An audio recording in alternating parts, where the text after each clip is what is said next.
সম্মানিত Purbachal GK foundation academy এর উদ্যোগে ইসলামী মহাসম্মেলনে উপস্থিত দ্বীনী মুসলিম ভাই ও বোন, প্রশংসা আল্লাহর জন্য, শান্তি অবতীর্ণ হোক আল্লাহর রাসূলের উপর সাল্লাল্লাহু আলাইহি ওয়াসাল্লাম। আজ জুমার খুতবায় বক্তব্যের বিষয় গীবাত, পরনিন্দা। গীবাত, পরনিন্দা নিয়ে এক গুরুত্বপূর্ণ সংক্ষিপ্ত তথ্যবহুল বিবরণের চেষ্টা করব ইনশাআল্লাহুল আজিজ। মনে রাখা ভালো হবে যে পাপ দুই ধরনের, একটা মানুষের সাথে জড়িত পাপ, একটা আল্লাহর সাথে জড়িত পাপ। আল্লাহর সাথে জড়িত পাপ যত বড়ই হোক না কেন ক্ষমা সহজ, কিন্তু মানুষের সাথে জড়িত পাপ ক্ষমা সহজ নয়। পিতামাতার অবাধ্য চলা মহাপাপ, জেনা মহাপাপ। বিবাহিত মানুষ যদি জেনা করে তাহলে তাকে ইট ঢিল পাথর দিয়ে মেরে ফেলতে হবে। অবিবাহিত পুরুষ নারী যদি জেনা করে তাহলে তাকে 100 লাঠি পিটিয়ে এলাকা থেকে 1 বছরের জন্য তাড়িয়ে দিতে হবে। বিবাহ করার পরে জেনায় লিপ্ত হলে বেঁচে থাকার কোনো পথ পৃথিবীতে নেই, বেঁচে থাকার কোনো পথই নেই। তারপরেও যদি তার বিচার না হয়, ও যদি আল্লাহর কাছে ক্ষমা চায়, তাহলে ক্ষমা হয়ে যাবে ইনশাআল্লাহ। কেন? এই পাপ আল্লাহর সাথে জড়িত পাপ, ক্ষমা সহজ।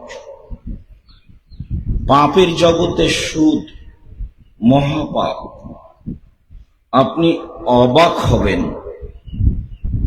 সুদের পাপের যে ভাষা আল্লাহর নবী উল্লেখ করেছেন, এইরকম ভাষা আল্লাহ আর কোন পাপের সাথে উল্লেখ করেননি।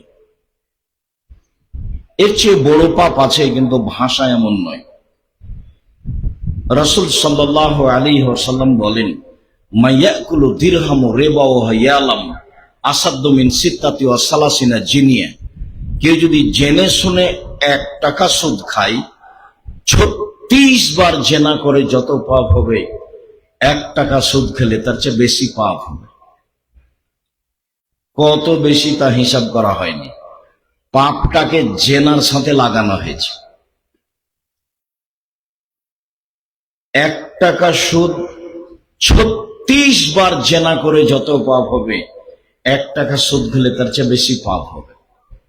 অথচ সুদের চেয়ে বড় পাপ বাপ মায়ের অবাধ্য চলা। ভাষা এমন নয়। স্টেজে কোনো কথা হবে না। আপনারা যারা স্টেজে আসবেন, যারা ওখান থেকে আসবেন, তারা একবারে ওইভাবে মেপে এসে স্টেজে আসবেন। কথা হবে পরে, আজান হওয়ার পরে কথা বলা নাজায়েজ, হারাম। এটা ইসলাম। যারা বসে আছে তারা মুসলিম, এর নিয়ম ভিন্ন। সম্মানিত দ্বীনী ভাই বোন, এই ছেলে যারা দায়িত্ব পালন করছে ওইখানে রেডি থাকো। যারা আসবে স্টেজে খুব হিসাব করে আসতে হবে। সম্মানিত দ্বীনী ভাই বোন, রাসূল সাল্লাল্লাহু আলাইহি সাল্লাম বলেন, আর রিবা সাবুনা জুজান আইসারহু আয়ানকা রাজুল উম্মাহু। সুদের পাপের 70টা ভাগ রয়েছে। তার ছোট ভাগ হলো মার সাথে জেনা করলে যেমন পাপ হয়। শিরক মহাপাপ, ভাষা এমন নয়। বাপ মায়ের অবাধ্য চলা পৃথিবীর 2য় মহাপাপ, ভাষা এমন নয়। মিথ্যা সাক্ষী দেওয়া পৃথিবীর 3য় মহাপাপ, ভাষা এমন নয়। মানুষকে হত্যা করা 4র্থ মহাপাপ, ভাষা এমন নয়।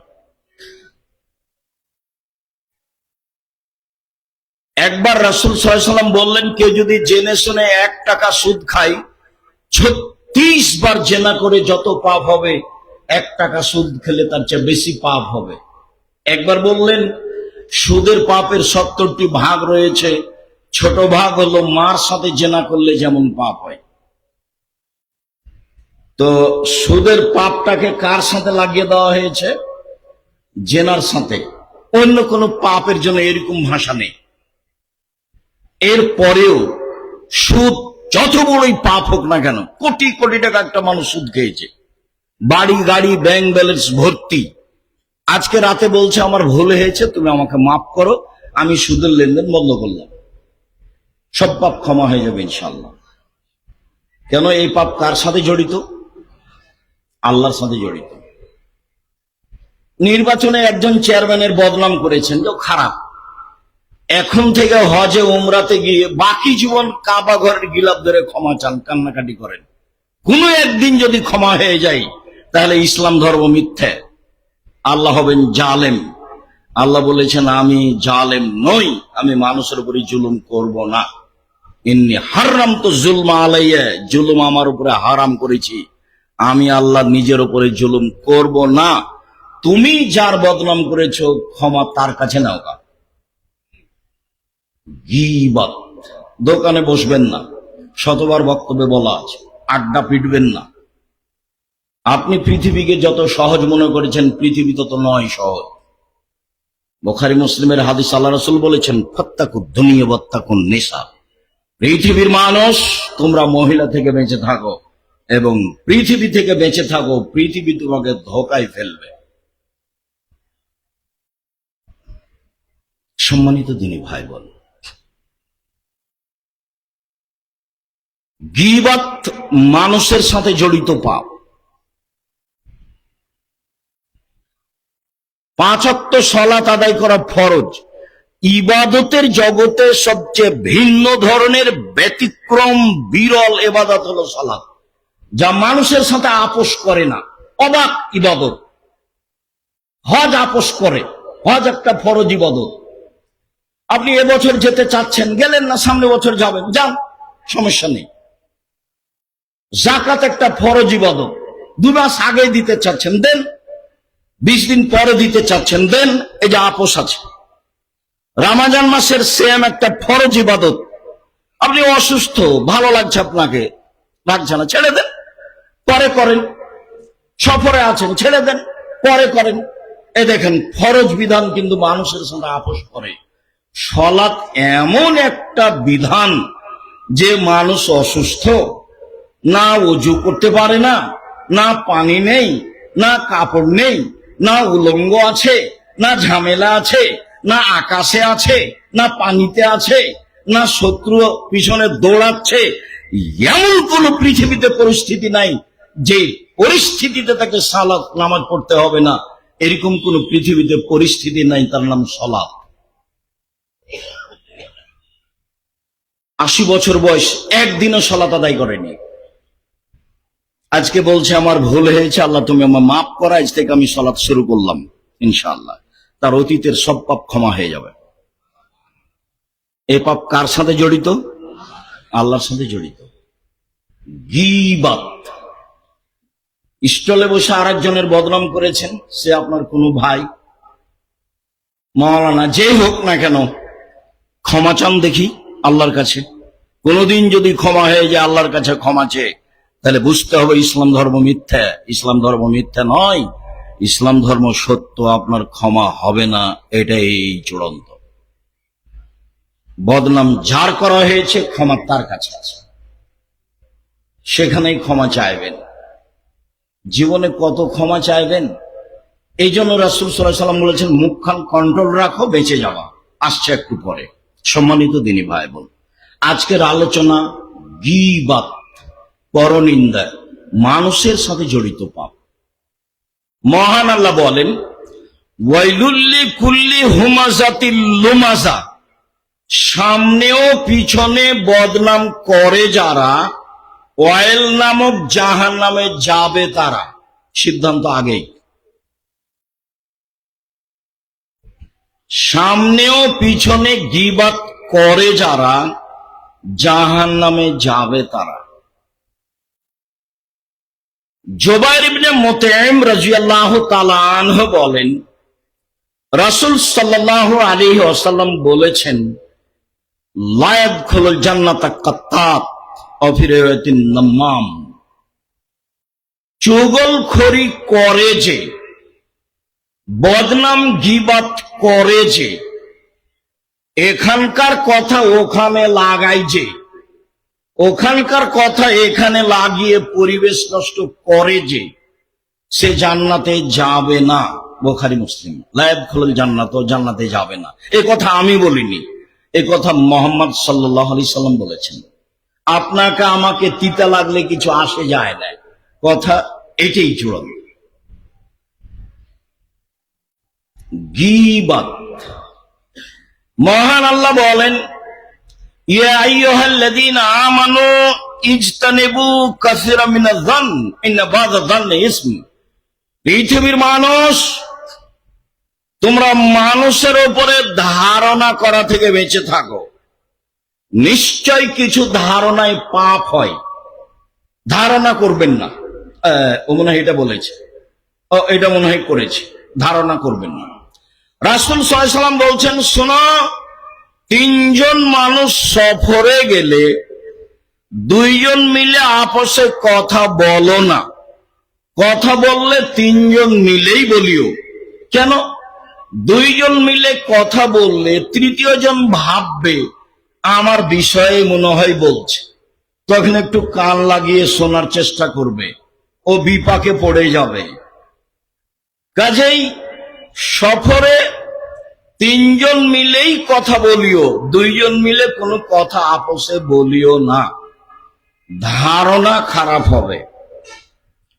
রাসূল সাল্লাল্লাহু আলাইহি ওয়াসাল্লাম বাড়ি থেকে বের হয়ে বলতেন সঙ্গী সাথী, শোনো, কারো ব্যাপারে আমার কাছে খারাপ ধারণা দিও না, আমার সামনে বলিও না যে অমুক খারাপ। তোমার বলাতে তখন আমার ধারণা তার উপরে খারাপ হয়ে যাবে। কয়েকবার বললে মনে হবে যে মিথ্যাটাই সত্য, মিথ্যাই সত্য হয়ে যাবে। হাজারো মানুষ জেলে আছে, জজ জানে না ঘটনা কি, উকিল জানে না ঘটনা কি, সাক্ষী জানে না ঘটনা কি, ও নিজে জানে না ব্যাপার কি, আমি কেন জেলে। যে সাজিয়েছে সেই জানে, মিথ্যা সাক্ষী। ওকে বলেছে 50,000 টাকা দিব, তুই বলবি যে আমি দুই চোখে মারতে দেখেছি, বাস টাকা পেয়েছে। ও বলেছে আমি দুই চোখে মারতে দেখেছি। যার কথা বলছে ও তো সেদিন নারায়ণগঞ্জেই ছিল না। সম্মানিত দিনী ভাই বোন, মহান আল্লাহ বলেন, ওয়ালা তাজাসসু। পৃথিবীর মানুষ, তোমরা মানুষের দোষ ত্রুটি উদ্ঘাটন করো না। আবু হুরায়রা রাদিয়াল্লাহু তাআলা আনহু বলেন, রাসূল সাল্লাল্লাহু আলাইহি ওয়াসাল্লাম বলেছেন, ইয়াকুমুয যান্না ফাইন্না যান্না আকতাবুল হাদিস। পৃথিবীর মানুষ, তোমরা ধারণা করা থেকে বেঁচে থাকো, ধারণাই সবচেয়ে বড় মিথ্যা। আল্লাহর নবী একদা বলেন,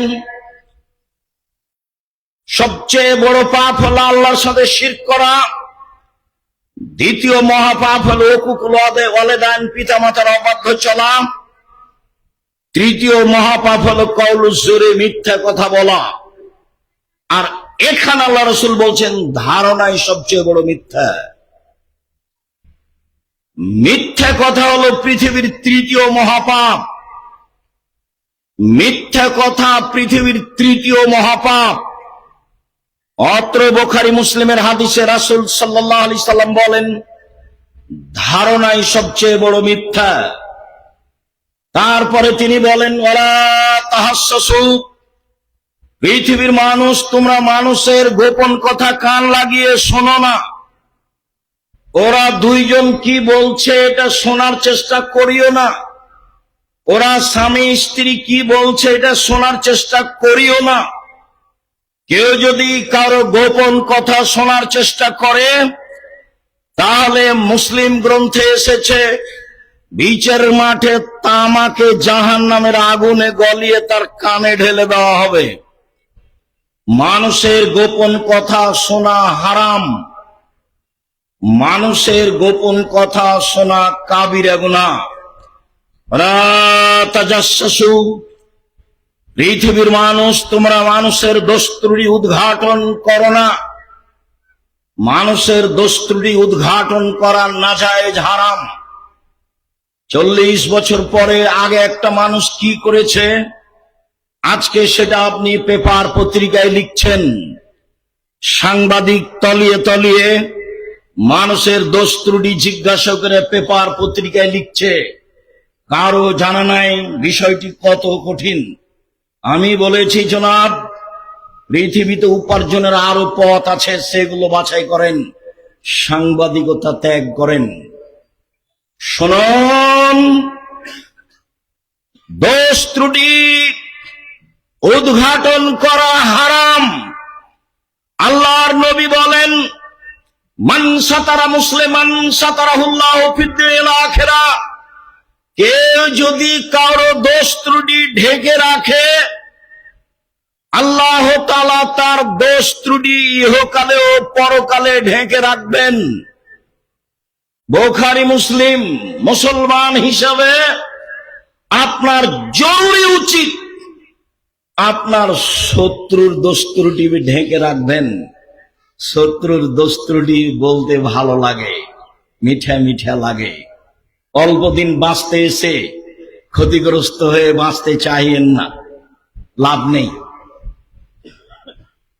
আমি বলিনি এ কথা নয়, আমি বলেছি। আসলে কি দাঁড়াবেন? তো হাসছে, চুপ আছে। তা আমি বলছি, অল্প দিন বাঁচতে এসে পরকাল হারাতে আমি রাজি নই। রাসূলের যেটা সিদ্ধান্ত সেটাই হবে, যা হবে হবে। অল্প দিন বাঁচতে এসে পরকাল হারাতে আমি আব্দুর রাজ্জাক বিন ইউসুফ রাজি নই। জাতির যদি রাস্তাঘাট করে দিতে না পারি, জাতির যদি স্কুল কলেজ করে দিতে না পারি, জাতিকে চূড়ান্ত সঠিক ধর্ম দিতে পারবো ইনশাআল্লাহ। ধর্মের ব্যাপারে জাতিকে ফাঁকি দিয়ে পরকাল হারাতে রাজি নই। সম্মানিত দিনী ভাই বোন, একটু আপনাকে বাস্তব দেখাই। বিচারের মাঠে আল্লাহ তাআলা একজন মানুষকে নিয়ে আসবেন, নিয়ে এসে তাকে তার বাহু দিয়ে অন্তরাল আড় করে নেবেন। আমার দিকে দেখেন। আড় করে নিয়ে তার আমলনামাকে তার সামনে তুলে ধরবেন। আমলনামা তুলে ধরে বলবেন, দেখো তো, আল্লাহ বলবেন ব্যক্তিকে, এই পাপগুলো কি তোমার? জি, আমার। তুমি কি মনে করো যে আমার ফেরেশতারা অন্যায় লিখেছে? জি না, আমি মনে করি না যে অন্যায় লিখেছে। তুমি কি আমাকে কিছু বলতে চাও? জি না, আমি আপনাকে কিছু বলতে চাই না। কে কাকে বলছে বলেন তো দেখি? আল্লাহ বলছেন ব্যক্তিকে। এরপরে বলছেন, দেখো, তোমার একটা স্বভাব ছিল মানুষের দোষ ত্রুটি ঢেকে রাখা। তুমি মানুষের দোষ ত্রুটি ঢেকে রাখতে পারো, আমি আল্লাহ তোমার পাপ ঢেকে রাখতে পারি না। যাও, তোমার বিচার হবে না, জান্নাতে যাও। কি দিয়ে বুঝায় আপনাকে আমি ইসলাম কি জিনিস? কি দিয়ে বুঝায় আপনাকে আমি বদনাম গীবত কি জিনিস? কি দিয়ে বুঝায় আপনাকে মানুষের দোষ ত্রুটি ঢেকে রাখা কি জিনিস? যা মানুষের জরুরি জিম্মেদারি। যারা মানুষের দোষ ত্রুটি উদ্ঘাটন করে তারা মুমিন নয়। লাইসাল মুমিন বিত্তান, নিন্দা করে যে সে মুসলিম নয়। ওয়ালা বিল্লান, অভিশাপ করে যে সে মুসলিম নয়। ওয়ালাল ফাহিশ, অশ্লীল কথা মুখে যে বলে সে মুমিন নয়। ওয়ালাল বাজি, কর্কশ ভাষা ব্যবহার করে এবং বদনাম গীবত করে যে সে মুমিন নয়। और তাহাজ্জুদ পড়ে কোনো লাভ নেই, और সিয়াম থেকে কোনো লাভ নেই। রাসূল সাল্লাল্লাহু আলাইহি ওয়াসাল্লাম বলেন, কাম মিন সাইমিন লাইসা লাহু সিয়াম ইল্লা জামা। বহু মানুষ সিয়াম থাকে, রোজা থাকে, ও পিপাসিত থাকে মাত্র, কিছুই নাই তার, এক নেকিও হবে না। কাম মিন কাইমিন, বহু মানুষ তাহাজ্জুদ পড়ে, লাইসা লাহু মিন কিয়ামিহি ইল্লা সাহার। তার তাহাজ্জুদ হয় না, মাত্র রাত জাগে, মাত্র এই যা। সম্মানিত দিনী ভাই বোন, আজকের পরে সিদ্ধান্ত পরিবর্তন করতে হবে। অল্প দিন বাঁচতে এসে দুনিয়াবি সুবিধা ভোগ করে মানুষের ক্ষতি করে বাঁচতে রাজি নয়। যা হবে হবে। আবু হুরায়রা রাদিয়াল্লাহু তাআলা আনহু বলেন, রাসূল সাল্লাল্লাহু আলাইহি সাল্লাম বলেছেন, পৃথিবীর মানুষ শুনে রেখো, মাইয়াজমান লি মা বাইনা লাহিয়াহি ওয়া মা বাইনা রিজলাইহি আজমালাহুল জান্নাহ। তোমরা যদি মুখের জিম্মেদারি নিতে পারো, লজ্জা স্থানের জিম্মেদারি নিতে পারো, তাহলে আমি তোমাদেরকে জান্নাতে নিয়ে যাওয়ার জন্য জিম্মেদারি নিলাম। কিভাবে তোমাকে জান্নাতে নিয়ে যাবো সেটা আমার ব্যাপার। উনি এরকম চ্যালেঞ্জের কথা তার চাচাকেও বলেছিলেন।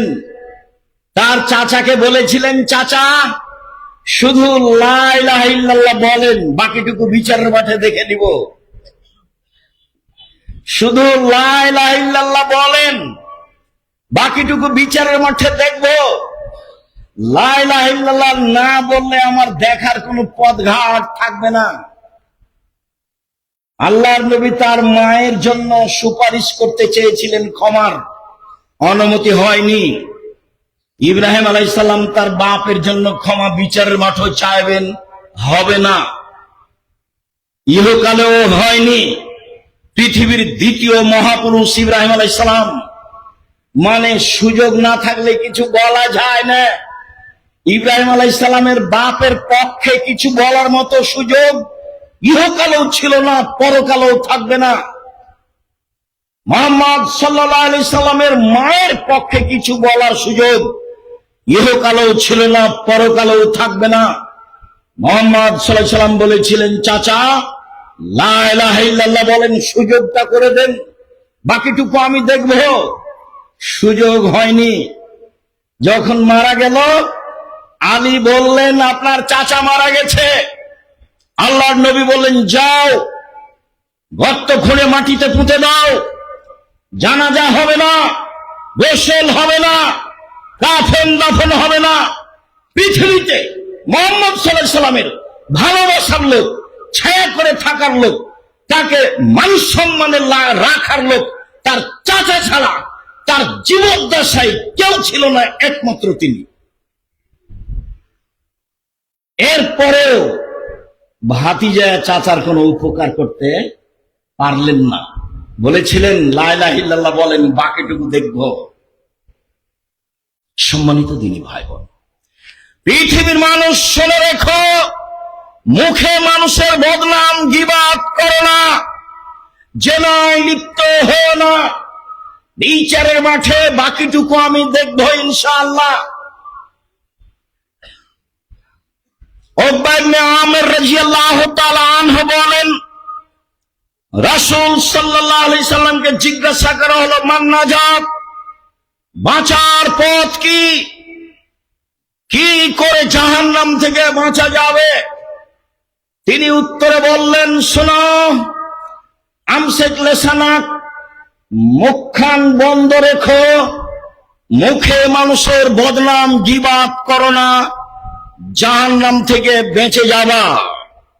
2, ওয়ালিয়াসা বাইতুক, জরুরি প্রয়োজন ছাড়া বাড়ির বাইরে যায় না।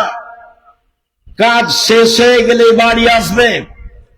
দোকানে জিনিস কেনার পদ্ধতি হাজারো বার বলেছি। দোকানের সামনে গিয়ে দাঁড়িয়ে বলতে হবে, আসসালামু আলাইকুম, আমার লবণ আছে? জি আছে, 1 কেজি লবণ দাও। কাঁচামরিচ আছে? জি আছে, 200 কাঁচামরিচ দাও। দেওয়া হয়েছে, এই টাকা নেও, ফিরে আসবেন। বসলেন কেন ওখানে? ওখানে তো টিভিতে ল্যাংটা মেয়ে নাচে, আরো 5 জন আর একজনের বদনাম করে। আপনি খালি দাঁড়িয়ে বললেন, এই ছেলে তুই ঠিক বলেছিস রে, ও আসলে খারাপ, ক্ষমা নেন দেখি বাকি জীবন। এই ছেলে তুই ঠিক বলেছিস, আসলে ও খারাপ, এবার ক্ষমা নেন দেখি। আপনি ইসলাম ধর্মকে যত সহজ মনে করেছেন তা নয়, এটা নীতির নাম, খুব শক্ত নীতির নাম। এক গ্লাস পানি পান করলে 5টা বিধান লাগে, অবাক নীতি।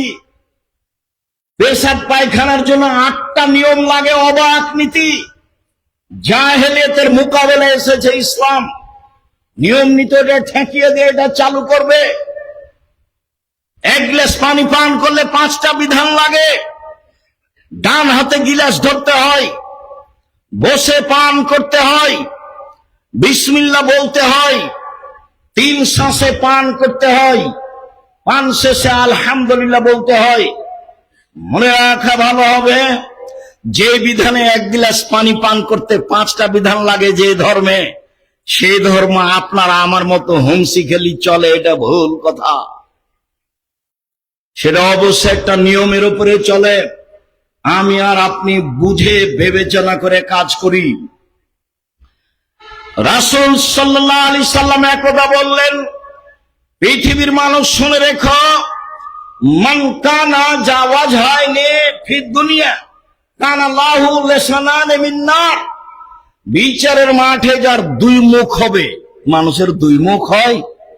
জি, মানুষে তো বলে, বাদ দাও দোমুখার কথা, এই যে বুঝে, এই যে মানুষ বলে, আরে ছাড়ো তো দুনিয়ার 2 মুখার কথা বাদ দাও।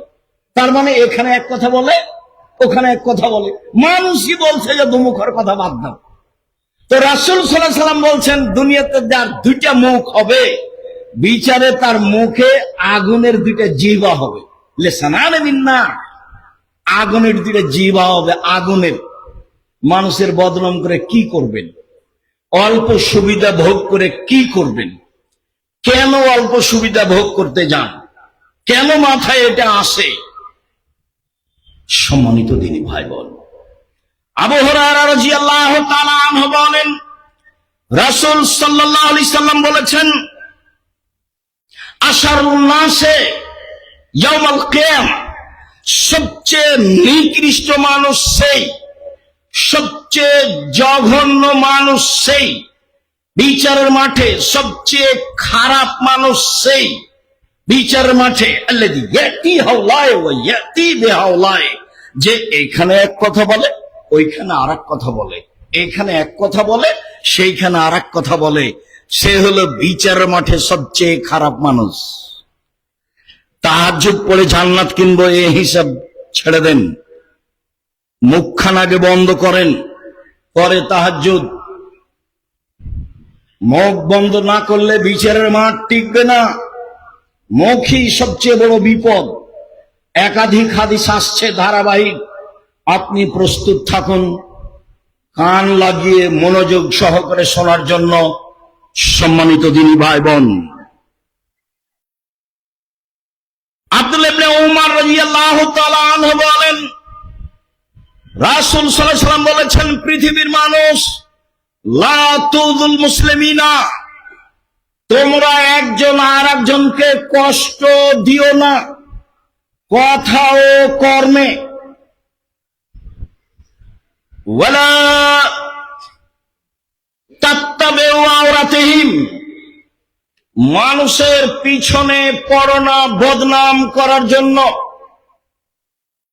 ইন্নাহু মান ইয়াত্তাবিউ আওরাতা আখিহি আল মুসলিম, কেউ যদি তার মুসলিম ভাইয়ের পিছনে পড়ে বদনাম করে, ইয়াত্তাবিউল্লাহু আওরাতাহু, আল্লাহ তার পিছনে লেগে যাবেন। ওমান ইয়াত্তাবি আওরাতাহু ইয়াফজাহু ওয়ালাউ কানা ফি জাওফি রাহলিহি, আর আল্লাহ যার পিছনে লেগে যাবেন, আল্লাহ তাকে অপমান করেই ছাড়বেন, ও যদি তার বাহনের পেটে ঢুকে যায় তবু। আরো স্পষ্ট করে বলি, আপনাকে খুব ভালোভাবে মনে রাখতে হবে, আপনি যদি কারো বদনাম করেন, তখন আপনার বদনাম কে করবে? আল্লাহ। এবার আপনার মোকাবেলায় চলে গেছে আল্লাহ, ঠেকান দেখি। ওর নাম আজিজ, পরাক্রমশালী, ওর নাম কাদির, সর্বশক্তিমান, ওর নাম ফাআলুল লিমা ইউরিদ, যা ইচ্ছা তাই করে। ও তো আপনার বিরুদ্ধে চলে গেছে। আর আল্লাহ যার বিরুদ্ধে চলে যাবেন তা নিয়ে যাচ্ছেন আল্লাহর সাথে সাক্ষাতের জন্য। হঠাৎ দেখি অনেক মানুষ লাহুম আজফারু মিন নুহাস, তাদের বড় বড় নখ রয়েছে হাতে, তামার লম্বা লম্বা নখ। একমেসুনা ওজুহাহুম, তারা নিজেরাই নিজের নখ দিয়ে মুখমণ্ডল খামচাচ্ছে। অসদুরাহুম, বুককে খামচে গোশত তুলে ফেলছে। আমি বললাম জিবরাইল মান হাওলায়ে, জিবরাইল বলতে এরা কে? একই কথা, এদের নখ কেন এত বড়? এরা কেন নিজের মুখের গোশত নিজেই খামচে তুলছে? এরা কেনই বা এইভাবে বুককে খামচে তুলছে?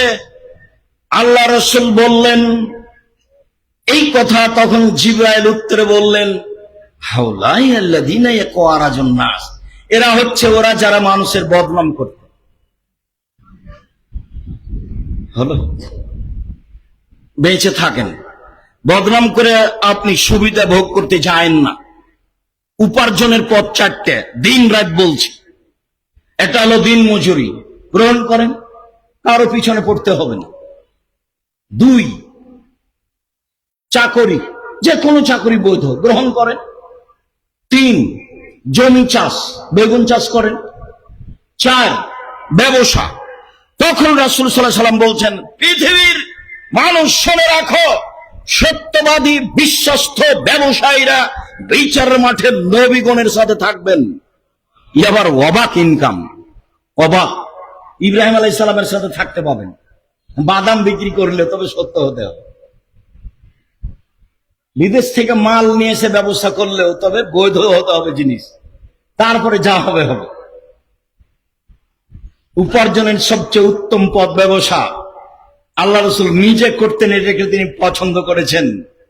দিন মজুরের ব্যাপারে বলেছেন, দিন মজুর টাকা দিয়ে দাও, টাকা দিয়ে দাও, টাকা দিয়ে দাও, গায়ের ঘাম শুকানোর পূর্বে দিয়ে দাও, দিয়ে দাও, দিয়ে দাও। চাকরি, এই সাবধান, যে টাকা বেতন নির্ধারিত করা হয়েছে তার যদি 10 টাকা, 5 টাকা, 1 টাকা বেশি করো কোন রকম করে, তাহলে এটা হবে আত্মসাৎ। মানে ঘুষ চিরদিনের জন্য বন্ধ, চিরদিনের জন্য আত্মসাৎ হারাম।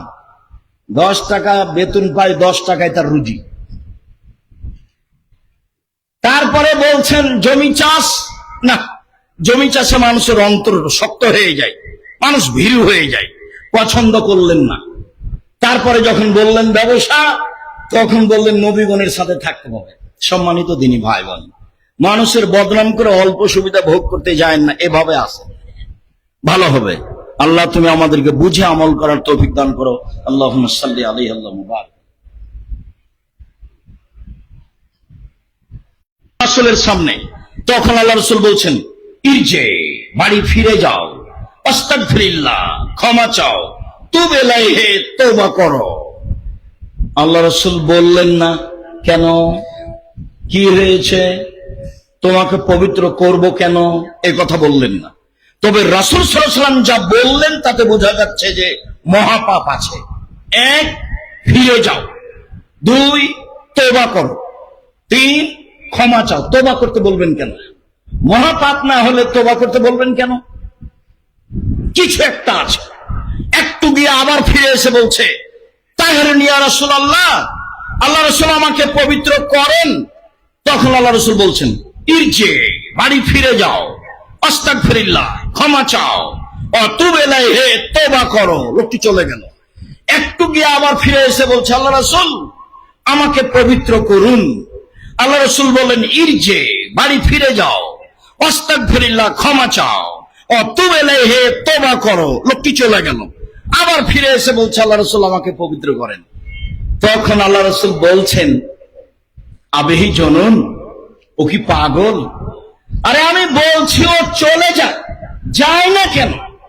বারবার কেন বলে আমাকে পবিত্র করেন, পবিত্র করেন? ও কি পাগল? কালু লাইসা বিমাজনুন। সাহাবীগণ পাশে যারা বসেছিলেন তারা বললেন, জি না, আল্লাহ রাসূল তো পাগল নয়, ভালো মানুষ।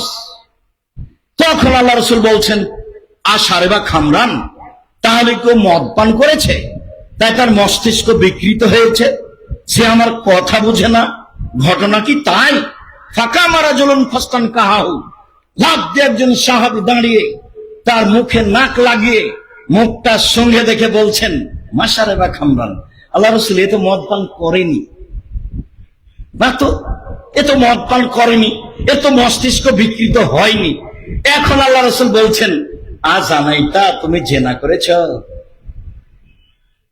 তখন লোকটি বলছে, মানুষ বৈধভাবে স্ত্রীর সাথে যেভাবে মিলে আমি অবৈধভাবে সেভাবে মিলেছি, বিচার করে দেন। হাদিস বুখারী মুসলিম। সম্মানিত দ্বীনী ভাই বোন, এই ছেলে মধ্যে এটা বেড়াচ্ছ কেন? এক খেয়ালে চেয়ে থাকবেন। সম্মানিত দ্বীনী ভাই বোন, আমি আপনার কিছু না কিছু উপকার করবো ইনশাআল্লাহ। আপনাকে আমি প্রথমে দেখাতে চেয়েছি আল্লাহ রাসূল লোকটাকে কি বললেন, ফিরে যাও। স্বাভাবিকভাবে কি বললেন? শুধু ফিরে যাও বলেননি, কি বলেছেন? ফিরে যাও, তওবা করো, ক্ষমা চাও। তার মানে ঘটনা কিছু আছে। তো উনি বললেন না যে ঘটনা কি, তার মানে চারজন সাক্ষী নাই তার সাথে।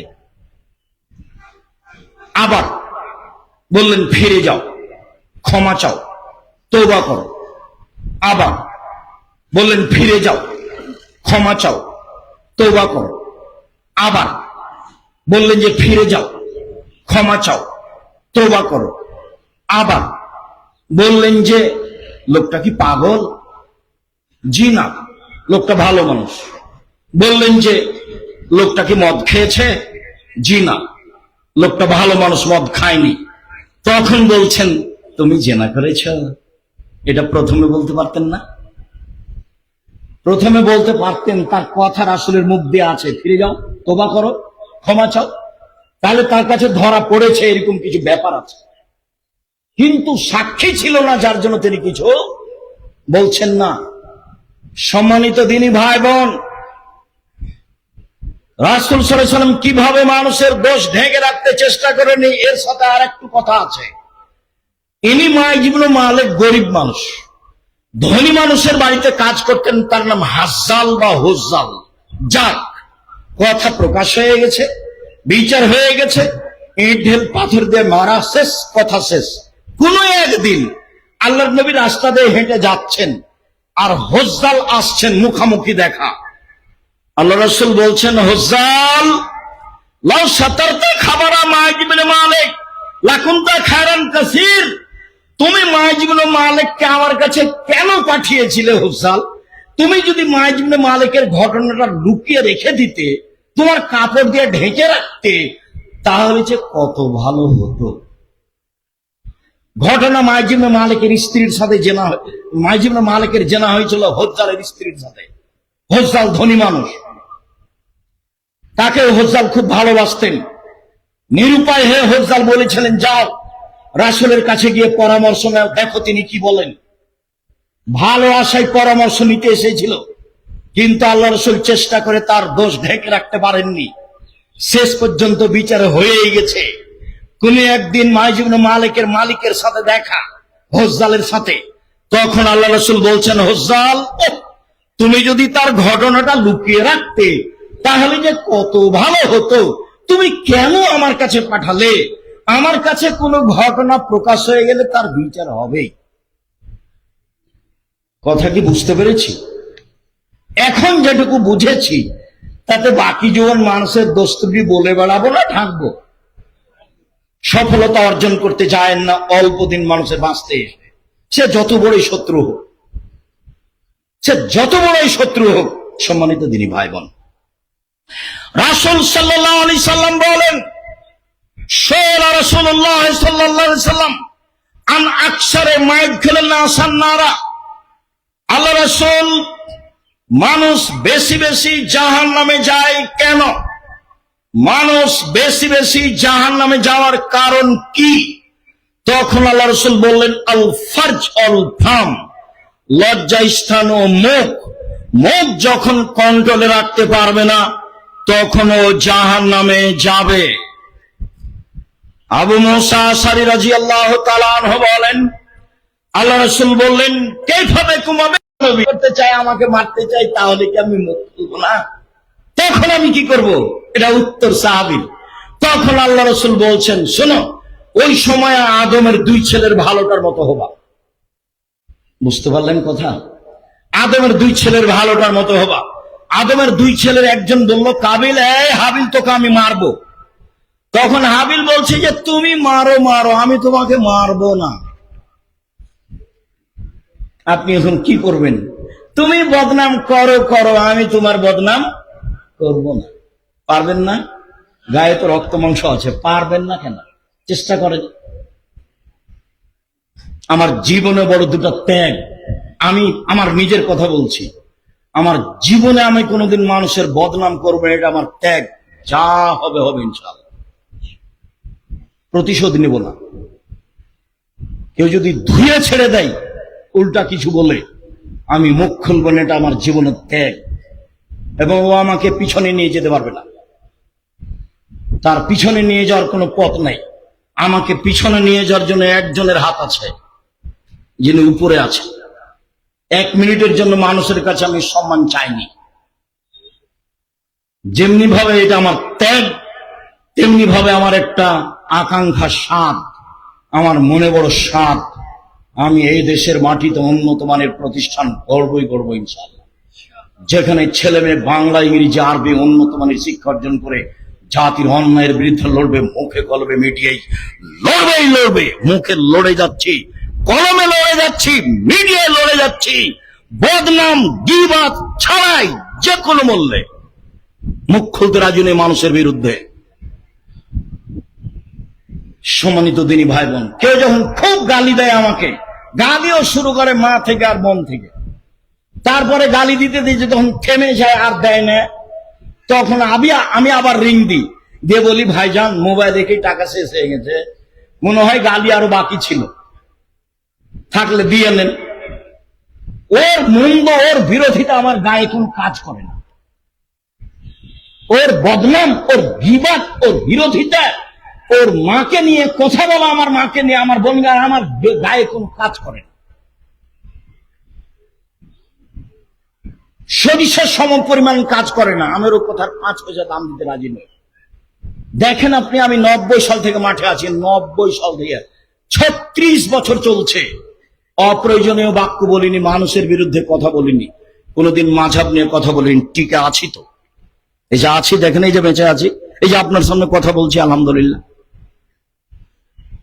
দোকানে বসি না, চায়ের স্টলে যায় না, এই যে বেঁচে আছে, দেখেন তো, আছি তো, ভালোই তো আছি মনে হচ্ছে। চেষ্টা করেন, মানুষই পারবে, পশু প্রাণী বুঝে বুঝে না ওরা, অন্তর আছে বুঝে না, দেখে দেখে না ওরা, চক্ষু আছে দেখে না, শোনেও শোনে না ওরা, কান আছে শোনে না, বুঝে বুঝে না ওরা, অন্তর আছে বুঝে না, বুঝা দরকার। দেখে দেখে না ওরা, চক্ষু আছে দেখে না, দেখা দরকার। শোনেও শোনে না ওরা, কান আছে শোনে না, শোনা দরকার। উলায়েকা কালানাম, তারা পশু প্রাণীর মতো, তারা গরু ছাগলের মতো, তারা কুকুর শ্রীর মতো, বালম বাজাল বরং তার চেয়ে খারাপ।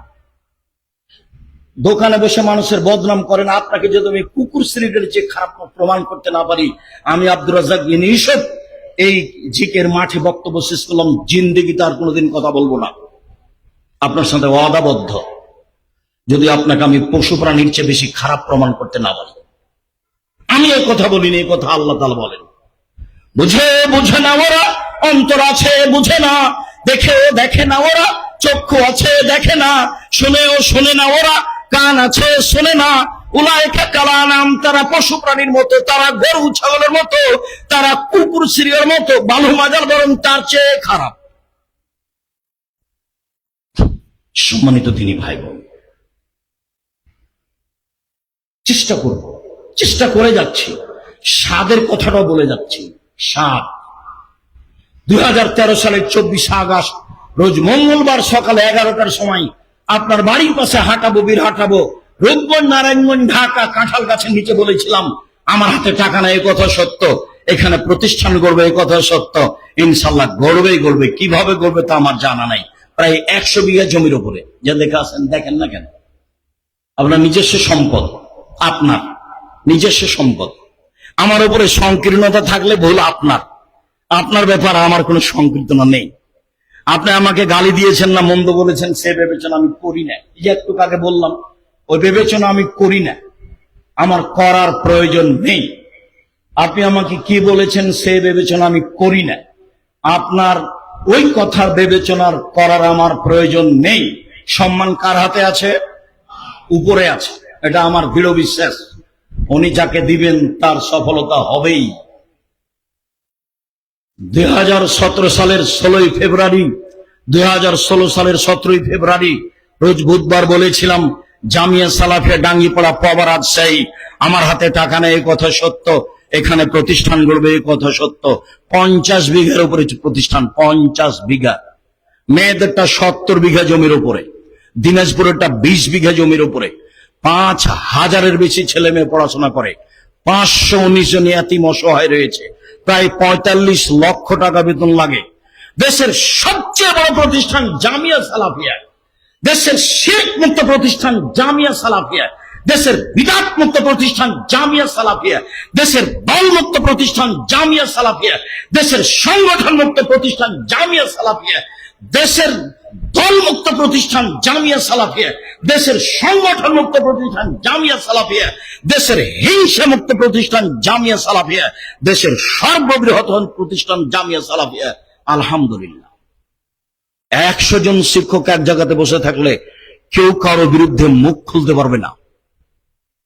দেশের সরকারি অনুদান দিয়ে জামিয়া সালাফিয়া চলে না, বিত্তশালী দিয়ে চলে না, রশিদ বহি বাহিরে ব্যবহার হয় না। কথা প্রসঙ্গে বললাম, আমার মনে বড় সাধ, আমার মনে বড় ত্যাগ, আমি মানুষের বদনাম করব না। আমার মনে বড় ত্যাগ, আমি মানুষের প্রতিশোধ নিব না, যা হবে হবে। কি হবে? করোনার 5 পয়সা দাম দিনি, 5 পয়সা দাম দিনি, আপনি মনে কিছু নেবেন না, আপনাকে আমি আগ্রহী করার জন্য বলছি। ওই ছেলের বাপকে আমি দেখতে গেছি ঢাকা মেডিকেলে, ভাই বোন আমাকে বলছে, ওরা বড় বড় উচ্চ শিক্ষিত, হুজুর ভিতরে আসবেন না, ভিতরে আসবেন না, হুজুর ভিতরে আসবেন না, এরকম করছে। আরে শোনো, তোমার আব্বার গায়ে হাত দিয়ে দোয়া পড়ে যাবে, যদি মরে যায়, আমাকে যদি করোনা হয়, আমি বলবো না তোমার বাপের কারণে করোনা হয়েছে। পৃথিবী সৃষ্টির 50,000 বছর পূর্বে যদি আমার নামে করোনা হয়ে লিখা হয়ে থাকে, আজকে যদি আমি পাথরের মধ্যে ঢুকে থাকি, তবু করোনা আমাকে ধরবেই। আমি ভাগ্যকে এভাবে বিশ্বাস করি। আমি আব্দুর রাজ্জাক বিন ইউসুফ ভাগ্যকে, ইসলামকে যেভাবে বিশ্বাস করি, সেখান থেকে এক চুল পিছু সরে আসতে রাজি নই। যা হবে হবে। করোনা হবে তাতে কি আছে? পৃথিবী সৃষ্টির 50,000 বছর পূর্বে আমার ভাগ্যে তো লিখাই আছে, সেটা তো হবেই। মরণ, জীবন, রুজি, রোগ ব্যাধি পৃথিবী সৃষ্টির 50,000 বছর পূর্বে লিখা আছে। সঙ্গী সাথী বলতে পারো, শেষের দিকে চলে আসলাম, সঙ্গী সাথী বলতে পারো মানুষকে পিছন দিক থেকে ধাক্কা মেরে জাহান্নামে নিক্ষেপ করে কি? সঙ্গী সাথী বলতে পারো মানুষকে পিছন দিক থেকে ধাক্কা মেরে জাহান্নামে নিক্ষেপ করে কি? সঙ্গী সাথী বলতে পারো মানুষকে পিছন দিক থেকে ধাক্কা মেরে জাহান্নামে নিক্ষেপ করে কি? বলতে বলতেই ফাঁক হাজেলে সানাহু, জিবাটা ধরে নিয়েছেন। দেখেন, জিবাটা ধরে জিবা, জিভা মানুষকে পিছন দিক থেকে ধাক্কা মেরে জাহান্নামে নিক্ষেপ করে। ব্যবহার করবেন না, ভালো কথা ছাড়া মুখ ব্যবহার করিয়েন না। অল্প দিন বাঁচতে এসে এত সুবিধা ভোগ করিয়েন না, এত সুবিধা লাগবে না। ওইরকম কাজ করিয়েন না যে শত্রু যখন বিপদে পড়েছে তখন আপনি বলবেন ঠিক হয়েছে, ঠিক হয়েছে, উচিত হয়েছে, হওয়া উচিত ছিল। বুঝতে হবে আমি বেঈমান, আমার শত্রু বিপদে পড়েছে সেজন্য আমি খুশি। আমার চোখের সামনে শত্রু বিপদে পড়েছে সেজন্য গরু জবাই করেছে মাওলানা মানুষ।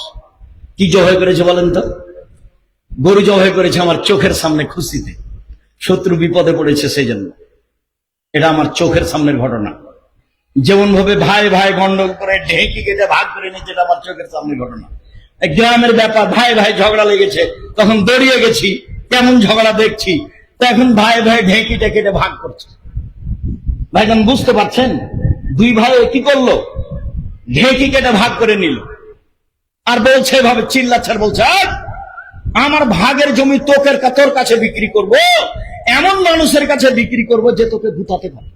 একবার মনে হচ্ছে এখনকার কথা আমার কানে শুনছে, এখন আমি ওখানে স্টিল দাঁড়িয়ে আছি। প্রতিশোধ নিয়েন না, বিবাদ করিয়েন না, বদনাম করিয়েন না, লাগবে না প্রতিশোধ। যা হবে কষ্ট হবে একটু। মাকে নিয়ে কথা বললে কষ্ট হবে না? হবেই, হয় উচিত, হবেই। কই আমার গায়ে কিছু কাজ করে না। আমাকে বলছে আপনি মুখ খুলেন না কেন, একটু কিছু বলতে পারেন না? তাহলে খুব বলতে পারি। আমাকে বলছে সিলেটের ওসি সিগনেচার করে মামলা আমি চালাবো, সিগনেচার করে মামলা আমি চালাবো, আপনার গাড়িতে আক্রমণ করবে কেন? তখন আমি বলছি আমি মানুষের বিরুদ্ধে মামলা করি না। আমি যদি মামলা করি তাহলে আমি মানুষ, ও পারে না? ও তো পারে মামলা চালাতে, ওই চালায়। আমি ছোট কাজ করতে যাব কেন? ও চালালেই তো হয়।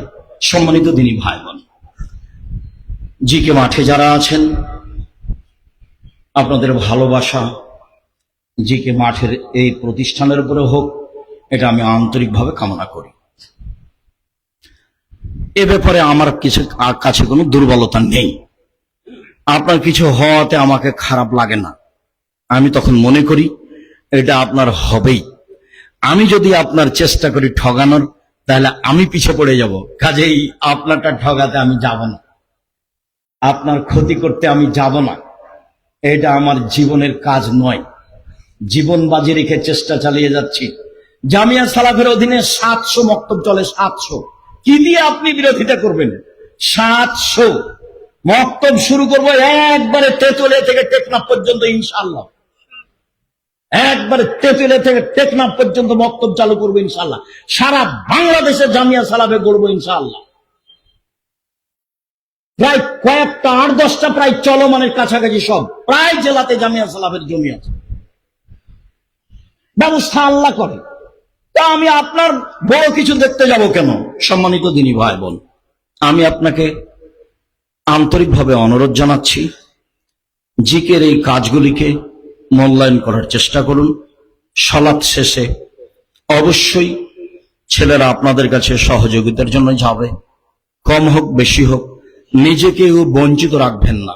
আমার দিকে দেখেন, আলিয়া দুলুলিয়া খান মেয়াদি সফলা, দেওয়া হাত ভালো নেওয়া হাতের চেয়ে। হাতটা কোনো সময় নেওয়ার দিবেন না মানুষের কাছে, সবসময় কি করবেন? দেওয়ার। আর টাকা পয়সা দান ছেলে মেয়ের হাত দিয়ে করাবেন। আব্বু আব্দুর রাহিক সাহেবকে তুমি টাকাটা দিয়ে দাও, জামিয়া সালাফে দিয়ে দাও, জিকে একাডেমির সম্মেলনে তুমি দিয়ে দাও। ছেলে মেয়েকে দেওয়া শিখাবেন। কেন? প্রত্যেকদিন সকালে 2জন ফেরেশতা নেমে আসে আকাশ থেকে। একজন বলে আল্লাহ যে যতটুকু দিল তার পূর্ণ করে দাও, আর যে যতটুকু দিল না তার ক্ষতি করে দাও। এখন ধরেন আপনি 5 টাকা দিতে পারতেন আজকের সম্মেলনে সালাতের পরে, কিন্তু দিলেন না, 10 টাকার ক্ষতি হবেই। এ কথা আমি বলিনি, এ কথা মুহাম্মদ সাল্লাল্লাহু আলাইহি ওয়াসাল্লাম বলেন। হাদিস বুখারী মুসলিম। আম গাছে জাম ধরতে পারে ধরে না, অমাবস্যার রাতে চাঁদ উঠতে পারে উঠে না, সুঁয়ের ছিদ্র দিয়ে লাঙ্গলের পর ঢুকতে পারে ঢোকে না, সুঁয়ের ছিদ্র দিয়ে লাঙ্গলের পর ঢুকে যেতে পারে। আম গাছে জাম ধরে যেতে পারে, অমাবস্যার রাতে চাঁদ উঠে যেতে পারে, এগুলো ঘটে যেতে পারে। যে কথা বলছি এতে সন্দেহ আছে বলে কিয়ামত পর্যন্ত চেষ্টা করলে সরিষা ঢোকানো যাবে না, তার নাম বুখারী মুসলিম। আমার নিজের কথা নয়, আমি নিজে বললি এরা তো শক্তভাবে বলতে পারি, এ তো আমার নিজের কথা নয়, এটা বুখারী মুসলিমের হাদিস। আল্লাহর নবী বলছেন, একজন ফেরেশতা বলে যে যা দিল তুমি তা পূর্ণ করে দাও, যে যা দিল না সেটুকু তার ক্ষতি করে দাও। কম হোক বেশি হোক সহযোগিতা থাকবেন।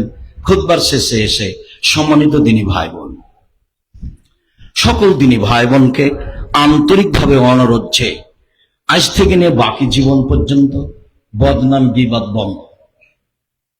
বাড়িতে কেউ যদি টাকা পয়সা কর্জ করতে আসে, এসেই শুরু করবে ভাইজান ও তো আপনার খুব বদনাম করে, ও তো খুব খারাপ, ওই যে টাকা নেবে আপনার কাছে, সেই জন্য আরেকজনের বদনামতে শুরু করে। তখন আপনি বলছেন ঠিক রে, দেখতো ও কি বলে, একটু শুনতো। মুখ বন্ধ করেন। কেন এসছেন বলেন? যে টাকা কর্জ চাইতে, বাস ওটা বলেন। দিব না দিব সেটা আপনার ব্যাপার, মুখ খুলবেন না। কার বদনাম আপনি শুনবেন না, বলা যতটুকু শোনা ততটুকু। আপনি আমার দিনী ভাই, আপনাকে আমি অনুরোধ জানাচ্ছি। আপনি আমার দিনী বোন, আপনাকে আমি অনুরোধ জানাচ্ছি। রাসূল সাল্লাল্লাহু আলাইহি ওয়াসাল্লাম যখন বললেন যে মহিলারা শোনো, দান করে জাহান্নাম থেকে বাঁচো, জাহান্নাম বলতে নারী আর নারী, জাহান্নাম বলতে নারী আর নারী, জাহান্নামের সব মানুষই নারী। তো একজন মহিলা বলল, কেন কেন জাহান্নামীরা বেশি নারী? তখন আল্লাহ রাসূল বলছেন, শোনো, তিনটা কারণ। এক, তুকসিরুনা লানা, খুচরা কথা বলো, মানুষের বদনাম করো, গীবাত করো, এই জন্য জাহান্নামী যাবা। দুই, স্বামীকে মানো না, স্বামীর অকৃতজ্ঞ। স্বামীকে মেনে চলতে হবে, তিতা লাগলেও মিঠা লাগলেও। বলছে যে আমার স্বামীর মুখখান কত খারাপ, আপনি তো জানেন না আব্দুর রাজ্জাক সাহেব। যতই খারাপ হোক আপনাকে মেনেই নিতে হবে, নইলে চেয়ারম্যান মেম্বারকে বলে খোলা তালাক নিয়ে নেন। বন্ধ করে থাকবেন মুখখান, কথা বলবেন না। এক গিলাস পানি ঢেলে দিলে থেক্কস করে রেখে চলে যাবেন, এই জীবন বাতিল। স্বামীকে মেনেই চলতে হবে, নইলে জাহান্নাম। তিন, আমি তোমাদের মতো দেখিনি কোন জাতি যে বুদ্ধিমানের বুদ্ধিকে নষ্ট করতে পারে। তোমরা এমন জাতি, বুদ্ধিমানের বুদ্ধিকে নষ্ট করতে পারো। একবার হাসি দিলে আর একজনের ঈমান অর্ধেক হয়ে যায়। সে তো তোমরা জাতি, তোমরা ঢেকে রাখা বস্তু। যখনই তোমরা পুরুষকে বিপাকে ফেলে দিবা, তখন তোমাদের জন্য জাহান্নাম। এক, বদনাম। দুই, স্বামীকে না মানা। তিন, পুরুষকে বেকায়দায় ফেলা। আর বোকা ছেলে, তোমাকে বলছি, মোবাইল আর কথা তার সাথে বলো না। আজকের পরে জিকে মাঠের পরে জিন্দিগি তার কোনোদিন তার সাথে কথা বলবো না। তোমাকে বলছি, এই ছেলে, তোমাকে বলছি, ওই মেয়ের জন্য নাম্বার তোমার মোবাইলে না থাকে, জীবনে যেন না থাকে। ও তোমার চাকরি ধ্বংস করবে, ও তোমার মান সম্মান নষ্ট করবে, ও তোমার বংশের মর্যাদা নষ্ট করবে, ও তোমার পড়াশোনাকে ধ্বংস করবে। আল্লাহ তার থেকে বাঁচার জন্য আল্লাহ রাসূল আদেশ করেছেন। সম্মানিত দিনী বোন, আপনাকে বদনাম করার জন্য বিষয়টি অনুরোধ জানাচ্ছি সকল দিনী ভাই বোনকে।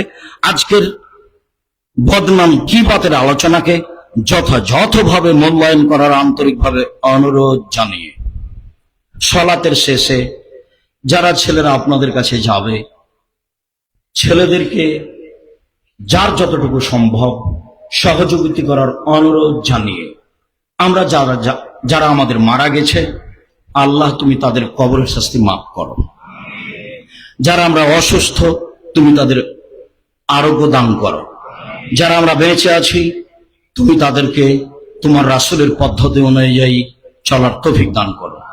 তুমি আমাদেরকে বদনাম করা থেকে বিরত রাখো। তোমার দরবারে এই জোরালো দাবি, এই দাওয়া, এই দোয়া রেখে আজকের জুমার খুতবা এখানেই শেষ করলাম। আল্লাহুম্মা সাল্লি আলাইহি, আল্লাহুম্মা বারিক আলাইহি। আসসালামু আলাইকুম।